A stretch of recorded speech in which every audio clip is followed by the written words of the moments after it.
It's my pleasure today to introduce Peter Balsam, who's going to speak to us on Pavlovian conditioning.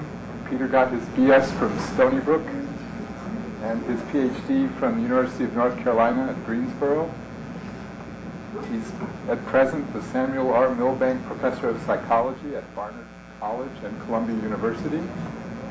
He has been on and off a visiting professor at the University of Hawaii and a visiting researcher at Yale University.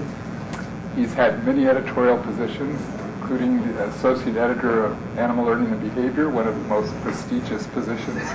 And dear to your heart. And has also been consulting editor of Psychonomic Bulletin and Review, and on the editorial board for 3 terms at JAD.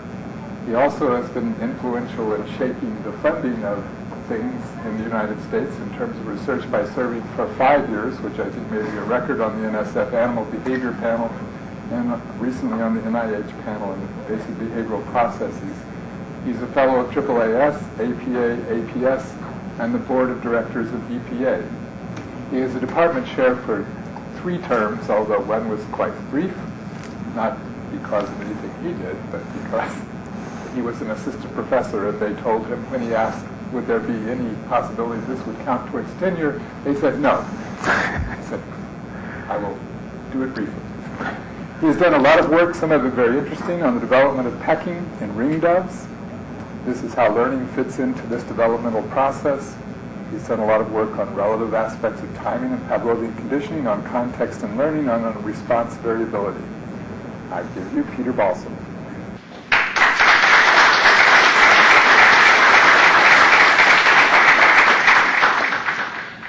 Well, I took as my charge for this lecture to give an introduction to students who know maybe a little bit about Pavlovian conditioning, but not a lot.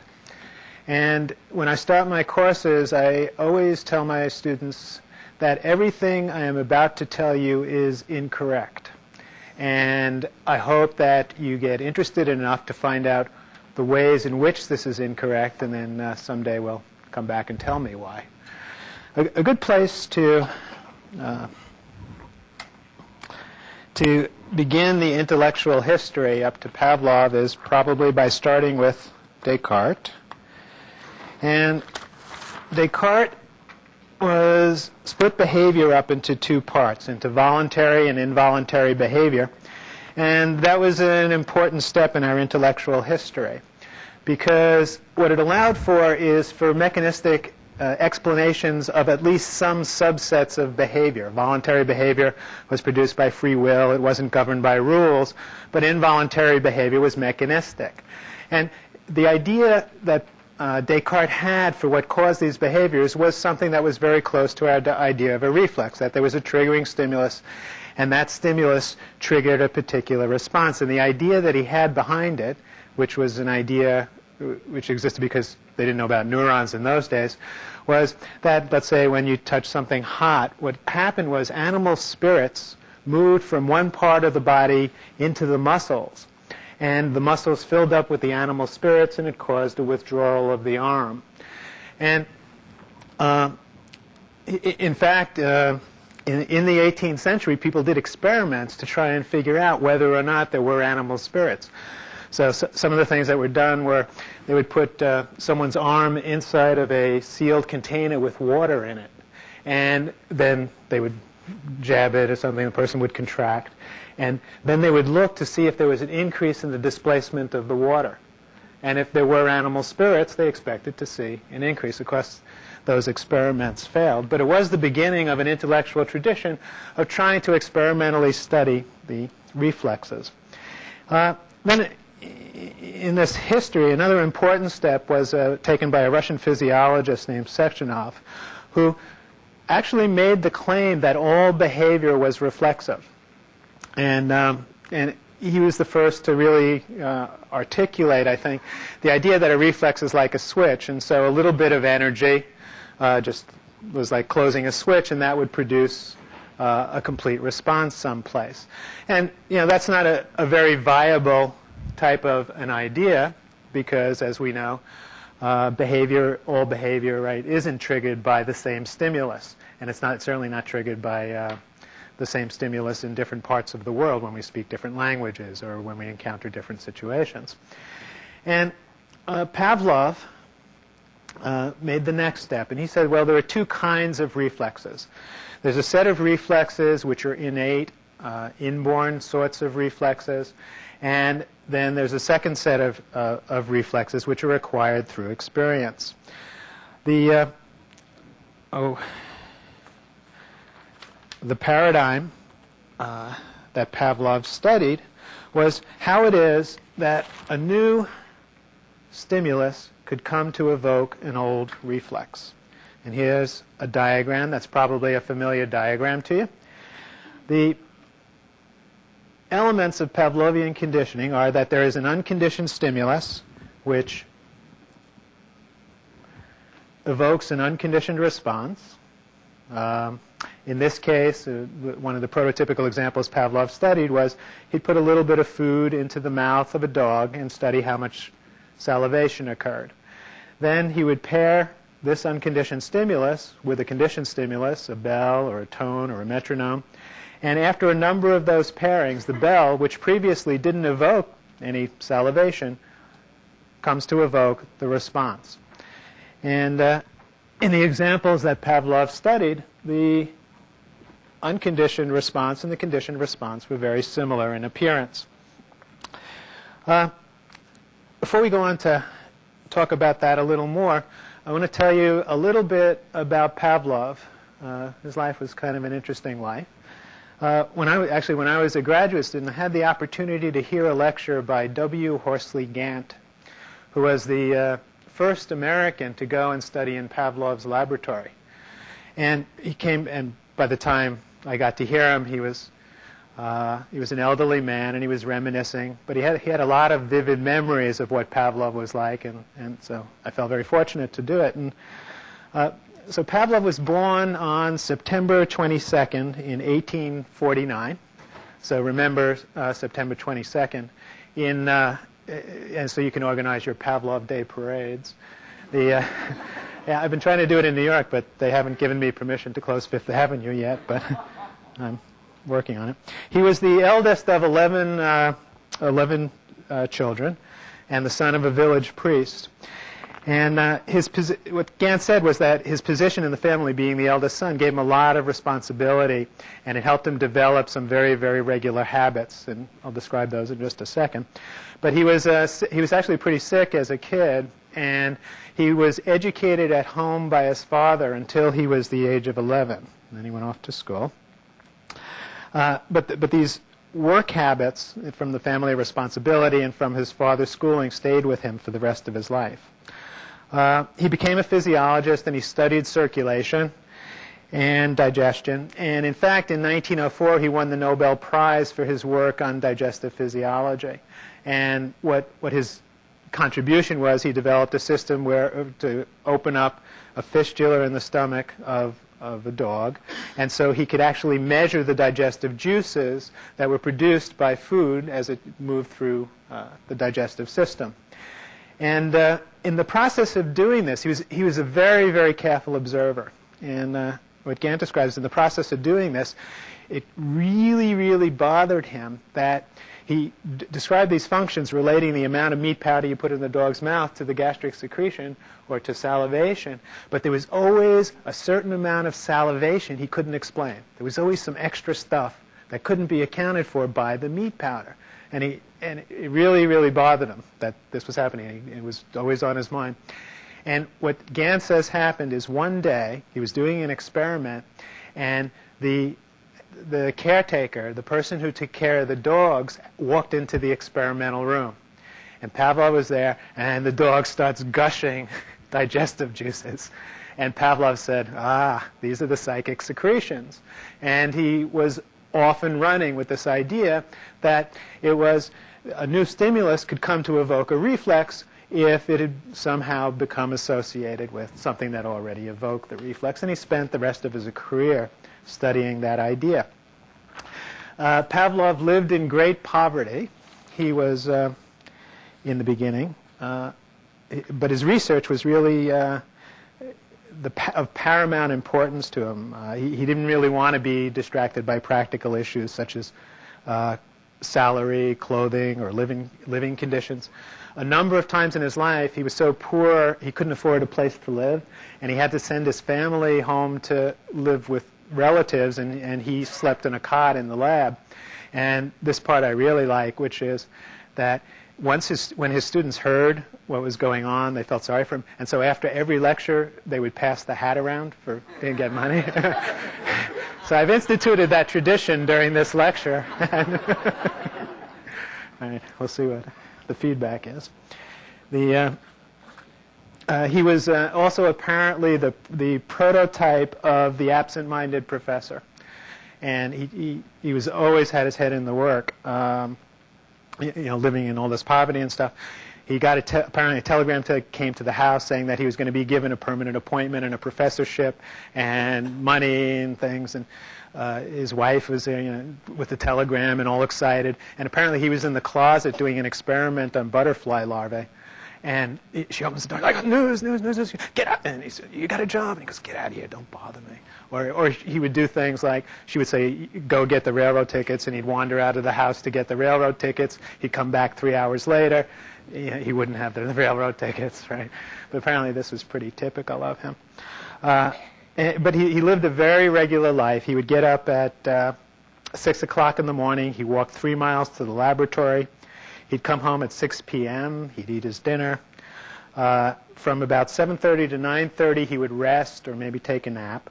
From 9:30 to 10:30, he'd see visitors, and then from 10:30 to 1 in the morning, he would work some more. And he did this every single day. He was extremely well respected by his contemporaries. And Gantt said this story, okay? And so I'm repeating Gantt's story. He said during the Russian Revolution, in order to get to the lab, he had to cross a particular park. And during part of the revolution, the war was going on in this park, and so the Tsar's soldiers were fighting the revolutionaries. Pavlov would get to the park. They would stop fighting. Pavlov would cross the park, and then they would resume the revolution. Right. It was a wonderful story. He was this idea that, he told everyone that he met that the most important thing in a scientist was to observe and to observe. And I'm told that if you go to the Pavlovian Institute in St. Petersburg, on the arch as you walk in, it says observe and observe and observe. And he was true to this dictum really up to his death. As he was dying, he lay in his bed and he spoke out loud what it was like to be dying, while there was an observer in the room who was recording the objective things that could be observed to correlate the objective facts of a death with the subjective experience. And so he remained true to this idea that you observe the whole time. Now, classical conditioning has been studied in a lot of different ways in the laboratory, some of it with food conditioning, like this, where a stimulus is paired with food. And there are a number of basic phenomena that are true for all of the classical conditioning preparation. So as you do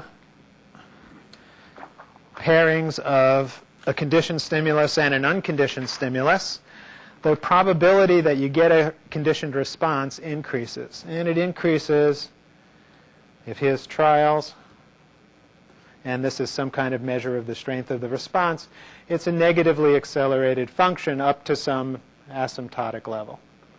All right, so the response strength gets stronger over trials. Okay,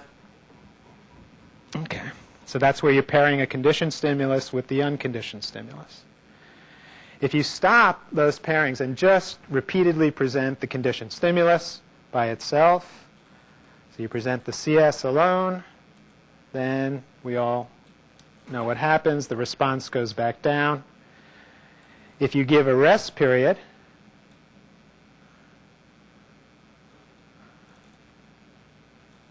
some period of rest, and then you present the CS again, just present the CS by itself, you see that there's a recovery of responding.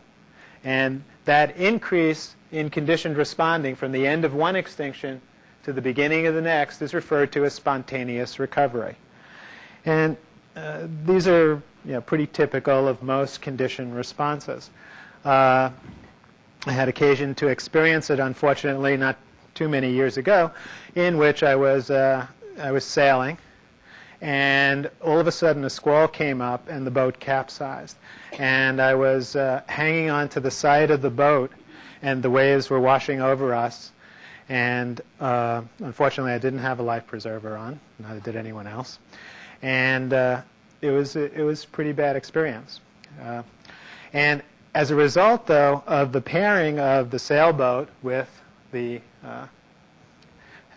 hanging on to it while the waves were washing over me, which created a lot of fear, when next time I saw the sailboat, I was very, very fearful of it, as you might imagine.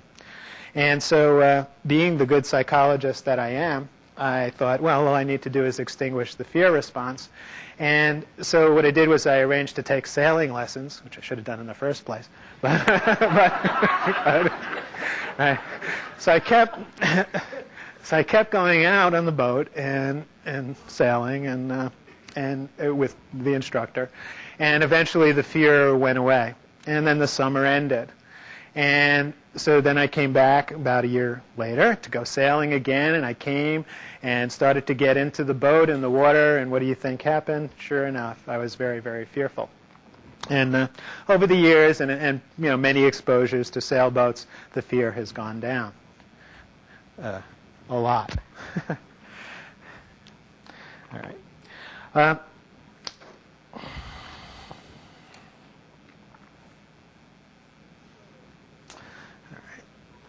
All right, two other basic aspects of conditioning that we need to know about are discrimination and generalization. In discrimination, in a discrimination training procedure, what you do is you have one stimulus which is predictive, gets paired with the unconditioned stimulus, and you have another stimulus which is not. So we could train a discrimination, say, between a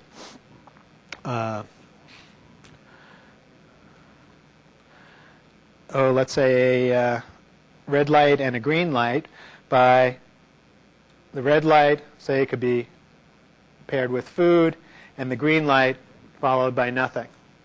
Right?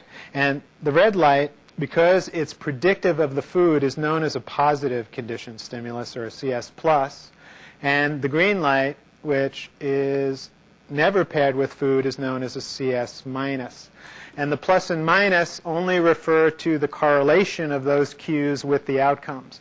So a CS+, whether it's for food or CS+ for shock, means that when that cue is present, the unconditioned stimulus is more likely to occur. A CS- means that it's unlikely to occur. All right. And when you do that, what you get is conditioned responding increasing in the presence of the red cue. So in the presence of the CS+, you get the responding. In the presence of the CS-, may go up initially, but then it comes down to some low level. Right? And that's what we mean by discrimination training. Now notice that initially it goes up in the green, even though the green is never paired. And that's an example of generalization. So to the extent that you respond in the same way to different cues, that's generalization. To the extent you respond in different ways to different cues, that's discrimination. Okay. Now, those are the basic phenomena, and they appear in some important ways, both in laboratories and in real life. Just some of the ways that Pavlovian conditioning has been studied in the laboratory are the salivary conditioning, although that has not been commonly used after Pavlov. But eye blink conditioning is one in which a puff of air is used as the unconditioned stimulus, and a light or a tone might be used as a conditioned stimulus. And as a result of, so it would be something like a light paired with a puff of air, and that elicits a blink. And after a number of those pairings, the light by itself will also will also write on the overhead projector itself. Okay, will also elicit a blink. And that's been a very popular conditioning preparation in the Midwest for some reason, where college students go taking introductory psychology, go into small rooms, red lights come on, puffs of air hits their eyes. In fact, if you go to Iowa City at a red light, you can tell who's taken introductory psychology by looking at it. Another very popular preparation for studying associative learning has been auto-shaping. And in auto-shaping, it's with pigeons usually. And what you do is it's the illumination of a little key light, a little circle of light, for a few seconds, and then that's followed by the presentation of grain as the unconditioned stimulus. And after a number of pairings of the key light with the grain, what the bird does is it comes over and it pecks at the circle of light. And so you can index the association by the bird's tendency to approach and peck at the light, and that's been an important one. Also, another thing that Pavlovian conditioning is used to study is the acquired fears. And there are a number of ways in which people have studied fear conditioning. In that kind of situation, what you might do, say, is pair a tone with an annoying electric shock and look at the acquisition of fear to the tone. So you can index that also in several ways. So you might look at the heart rate and how heart rate changes during conditioning. Or another one is called the conditioned emotional response procedure, which is the way you measure fear is not directly to try and tap the fear response, but to look at whether or not a cue is disruptive in terms of ongoing behavior. And so what you might be doing now in your lectures is taking notes, and if I presented something that evoked fear, it would interfere with the writing. And so I can measure how much suppression of your writing has occurred, suppression of this ongoing behavior. And you do that in this conditioned emotional response procedure, and you can compute something which is called a suppression ratio, which just measures how much the ongoing behavior is pushed down in the presence of the cue. So those are some of the popular preparations that are used in the laboratory, but Pavlovian conditioning doesn't exist because it's convenient for scientists to study. But it exists because it's a very important mechanism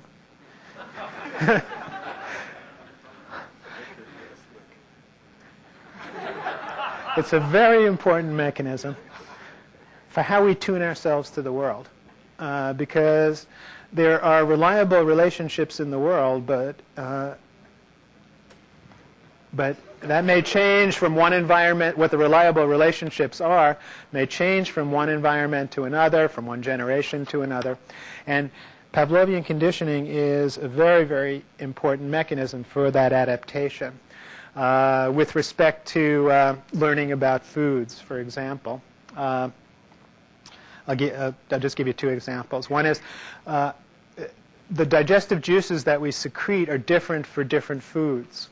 And what our bodies learn to do is to anticipate the kind of food that we're eating, and a different combination of digestive juices gets secreted. A really dramatic example of it is if you're a vegetarian. Are there any vegetarians? Yeah, okay, there are a few. What happens if you eat meat? Right? You have a really bad reaction to it because your body has been tuned to actually digest a certain type of food, and then if you give it a type of food that you're not accustomed to digesting, it doesn't do a very good job on it. And or another way in which Pavlovian conditioning contributes to the development of our feeding responses. Some of the work that we do has been on the development of pecking in doves. And you might think, oh, well, pigeons or doves, they know how to peck. That's, there. But in fact, they're taught by their parents how to peck. And it's complicated it's in their interaction with their parents. And what happens is that when the SQAB are born, for about the first 2 weeks, they're totally dependent on their parents for food. But about 2 weeks of age, what would happen is if you showed a SQAB some grain, it would make some pecking movements at the grain. But those pecking movements would habituate in about 20 minutes. And it wouldn't get any seed in its mouth. And then you could have this hungry bird standing in a sea of grain, just looking around and not doing anything. But what happens in normal development is when they're about before they're 2 weeks old, they beg for food from the parents, and the parents will feed them. At about 2 weeks, instead of feeding them when the SQAB beg, the parents go and feed themselves. And so the SQAB run after the parents. And the parents are pecking at seed, and the SQAB get exposed to seed. So they're getting the exposure to seed. And then the parents will feed them. They feed them around these interactions. And what we've shown experimentally is that the SQAB have to have the site of the seed paired with the positive ingestional consequences in order to get that thrusting response. And so the Pavlovian conditioning is very important in directing the feeding response at the right object. And in that case, there's more to the story, which I tell another time. So that's with respect to feeding. Another example is in taste aversion. Another feeding example is from taste aversions. Actually, in the experimental literature, another way of studying Pavlovian conditioning is if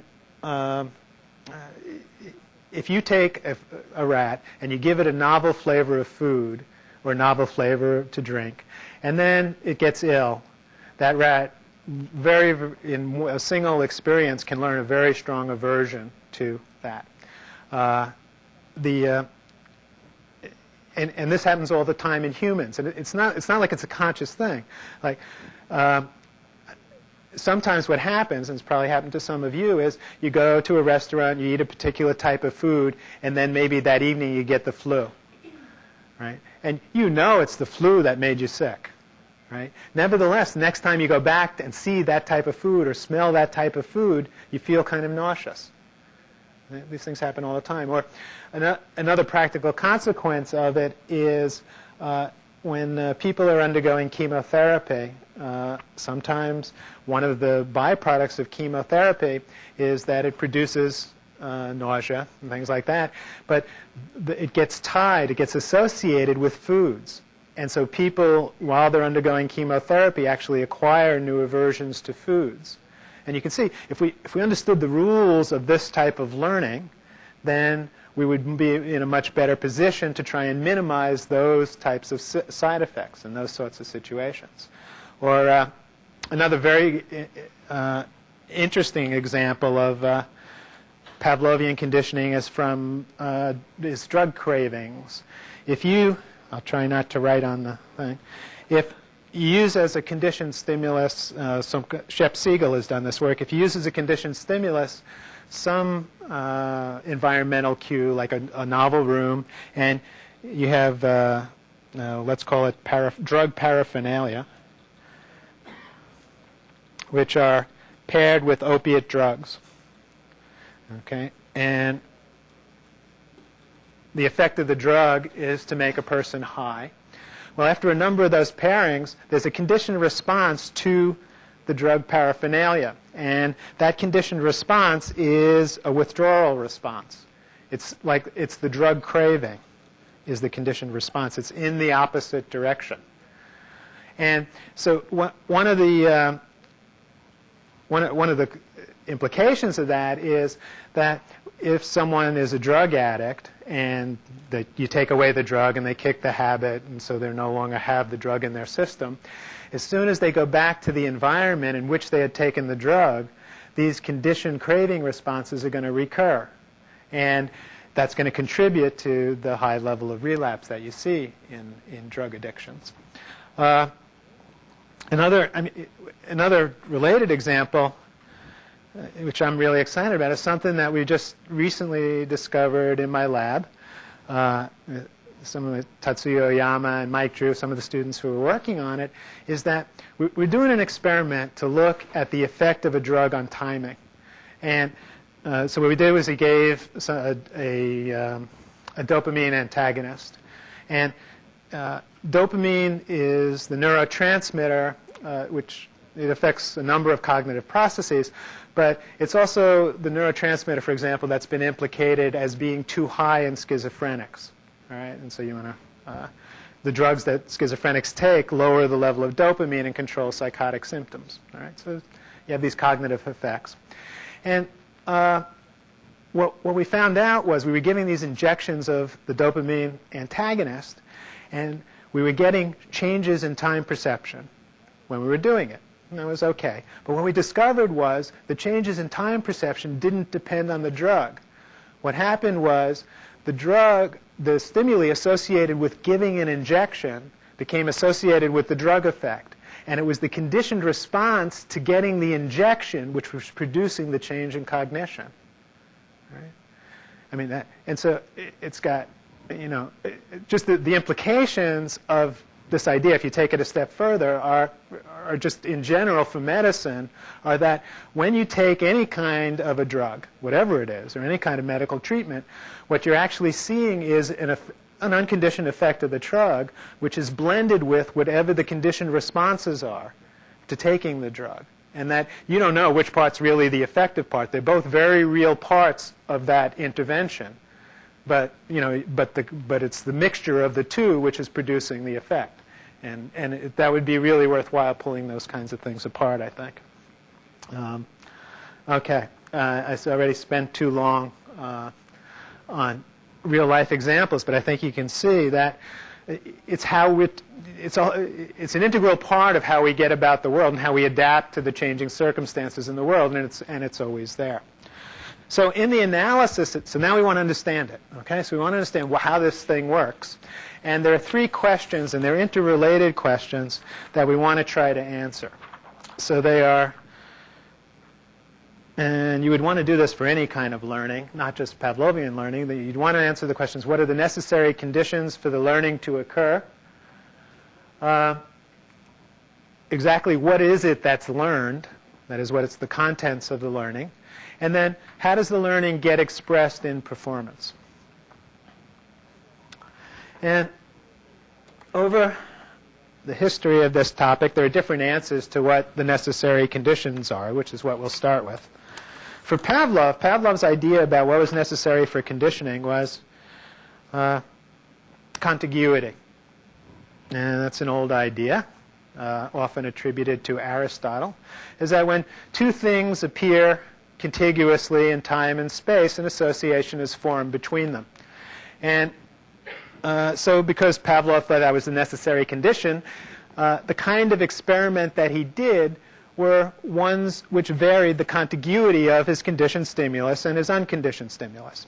So in delay conditioning, what he did was he would turn on a conditioned stimulus, and near the end of that conditioned stimulus, or right as it was offset, he would present an unconditioned stimulus represented as this little star here. Okay. And he compared that to, well, if contiguity is important, if you reduce contiguity, you ought to get worse conditioning.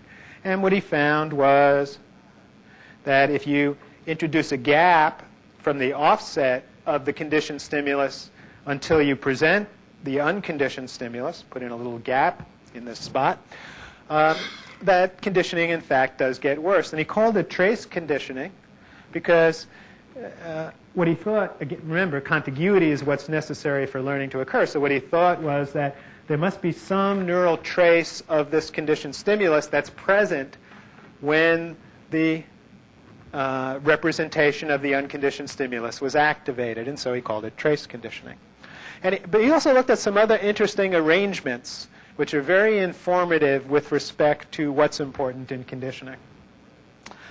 One arrangement he looked at was simultaneous conditioning, where the conditioned stimulus and the unconditioned stimulus are presented at the same time. They can be turned on and off at the same time, but they overlap with each other. And another arrangement that he looked at is what he called backward conditioning, in which the unconditioned stimulus is presented before the conditioned stimulus is presented. So he might present the food, and then he presents the tone afterwards. Now, if the only thing that's important I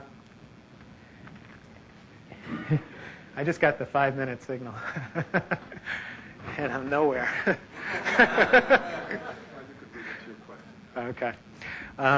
If the only thing that's important for the formation of an association is contiguity, then this ought to be pretty good. This ought to be worse. But simultaneous ought to be great. And there should be absolutely nothing wrong with backward conditioning because it has the same contiguity as forward conditioning, delay conditioning. Yet what Pavlov found and others have found is that you get good excitatory conditioning here, you get, okay, excitatory conditioning here, but you don't get good, in either of these cases do you get good excitatory conditioning. And so that immediately tells us that a simple contiguity principle is not going to work, that it's not sufficient, that at least something about temporal order is going to have to be incorporated into our understanding of what's necessary for the learning to occur. But contiguity survived pretty well until the middle 1960s, when Bob Riscola started doing some experiments in which what he varied was the probability of the unconditioned stimulus in the presence and the absence of a cue. All right? So here's one particular arrangement. In this arrangement, with some probability, when the conditioned stimulus is on, the unconditioned stimulus is presented. And contrast that with this condition. And what this condition represents is a situation where, in the presence of the cue, there's the same probability that the unconditioned stimulus is presented. But in its absence, there are also unconditioned stimuli presented as well. Right? Now, if the only thing that's important for associations is contiguity, then we ought to get good conditioning in both cases, because there are same number of contiguous presentations of these two cues. Yet what you find is that, or here's an example of it from an auto-shaping experiment that was done by Paula Durlak, comparing these two kinds of situations as you get when you have pairings, only the pairings, you get good conditioning. But if you introduce those intertrial reinforcers, it really, really decrements conditioning. And the idea that Riscola suggested was that it was the informativeness of the cue that was important. So a cue had to provide some new information about the occurrence of the unconditioned stimulus for it to be considered, for it to be a good excitatory cue. So here, there's information that's provided. When you see the cue, you get some information. The unconditioned stimulus is coming. Here, there's really no information. The unconditioned stimuli are coming. They're coming at, in this case, at the same rate in the presence and the absence of the cue. And so, food's coming, food's coming. Sometimes the light's on, sometimes the light's off, but food comes. There's no information conveyed by the light about the occurrence of the food, and so there's no excitatory conditioning. Well, that idea stayed around for a little while, for a few years, that it's the informativeness or the correlation between the conditioned stimulus and unconditioned stimulus that was important. But then in the late 60s and early 70s, there was a different set of observations which gave rise to a problem for that, the information idea. And they come from studies of overshadowing and blocking, studies of compound cues. In overshadowing, let's say we condition a light, we might get a good conditioned response. Okay. But if we were to condition a compound of a noise and a light, two cues simultaneously presented, paired with the same unconditioned stimulus, and test the light, we would actually see a smaller conditioned response than we would in the top case. Now, they've been paired, the lights have been paired the same number of times. The lights in both cases are just as predictive, yet there's a smaller conditioned response to the light. An even more dramatic example was described by Kamen in what's called blocking, in which in one phase of the experiment you pre-train the noise. So you make the noise a good conditioned stimulus. Then you compound it with the light, give some pairings, and then you test the light and see whether or not it's a good conditioned stimulus. And you can compare that to the case where there's no pre-training. And again, what you get here is you get this moderate conditioned response over here. But here, the pre-training, right, blocks the learning by the light. And so when you test the light, you get virtually no conditioned response, very small conditioned response, if at all. So the general idea is that there's some kind of competition going on between cues. So to the extent that you learn about one cue, you don't learn about added cues. Or another way that was framed, particularly by Kamen, was to say that you learn when something is surprising. All right, so let's say you have an expectation that the unconditioned stimulus is coming. You add another cue and the unconditioned stimulus still comes. You don't learn very much about it.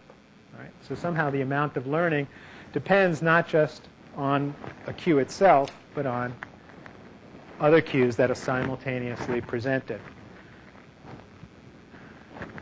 Okay.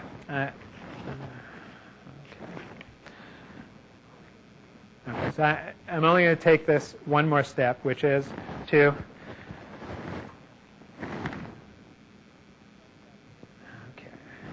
talk about the next development. And in terms of understanding what's necessary for the formation of associations, this next development is probably the most important thing that took place in the last 20 years, which is the development of the Rescola-Wagner model.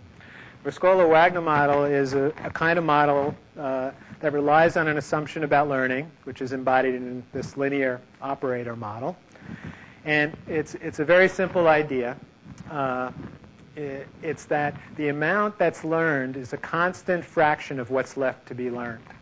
So in this illustration, what I've illustrated is that at the beginning you don't know anything, so that you have all this left to be learned, and you learn half of what's left.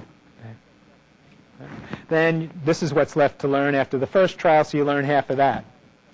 And after that trial, what's left to be learned is this amount, so you learn half of that. Right? Well, that's right. You get closer and closer to the asymptote, right?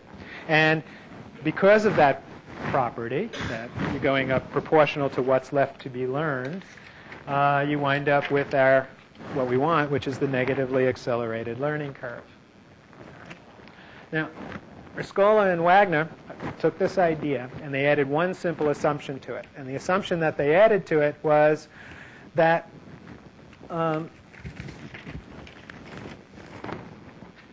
the learning still depends on the discrepancy between where you are now and what the maximum amount of learning is. And the maximum amount of learning is lambda. That's the asymptote.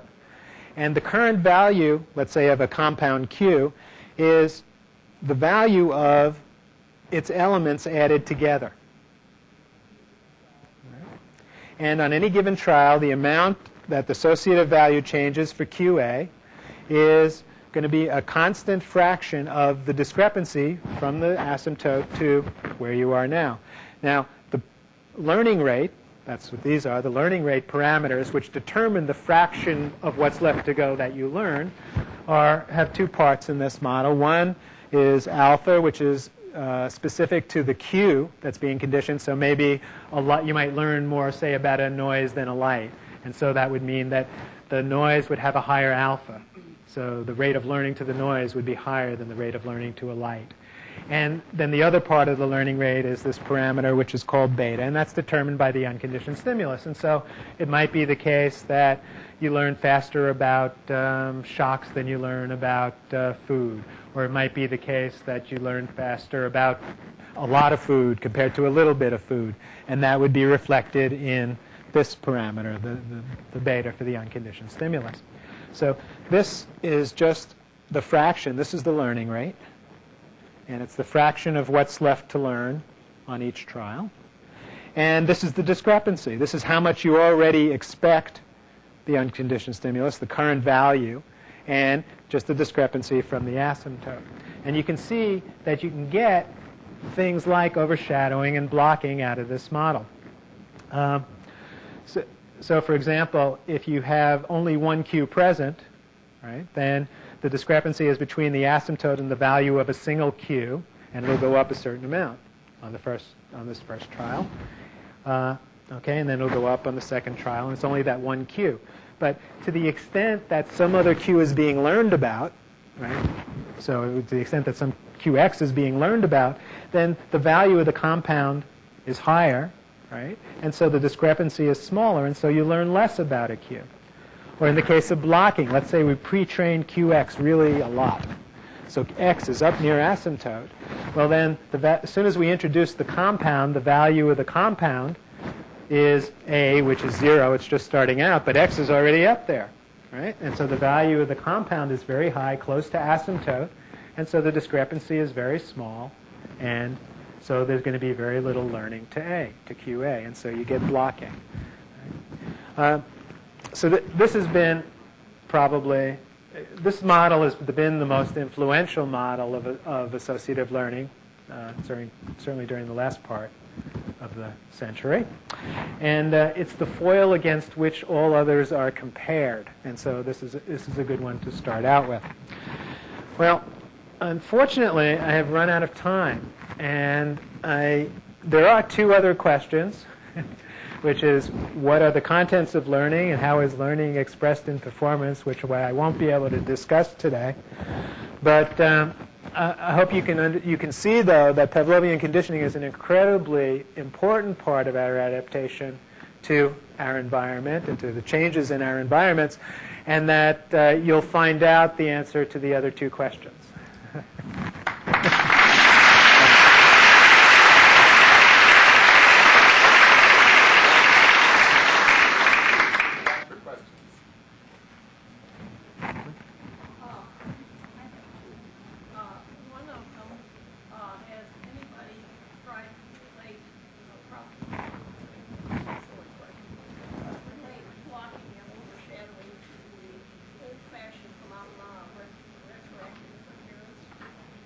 The question is, has anybody tried to relate blocking and overshadowing to the old-fashioned phenomena of retroactive interference?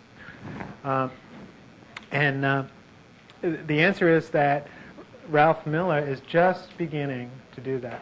And here's the idea. It's a very good question. The idea underlying it is, if you learn one thing, one association, and then you learn a second association, that can interfere with the retrieval of the first association, so that you're seeing one association suppressed by the formation of another association. And the analysis isn't far enough along to know exactly whether learning two associations at the same time is really tapping into the same processes as learning them sequentially. So I can't give you a really clear answer, but it's a great question.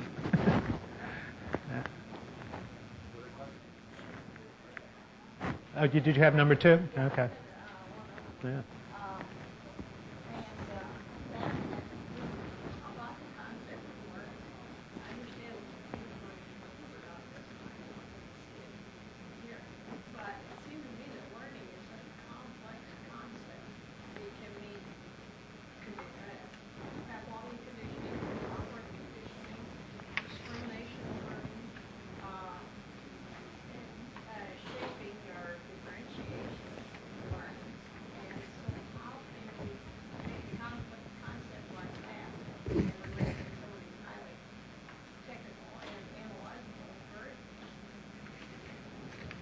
Well, the question was, there are many procedures for studying learning. To what extent the specific question would be, to what extent does what's known about Pavlovian conditioning apply to other procedures, would be one way of interpreting the question. Okay? Right.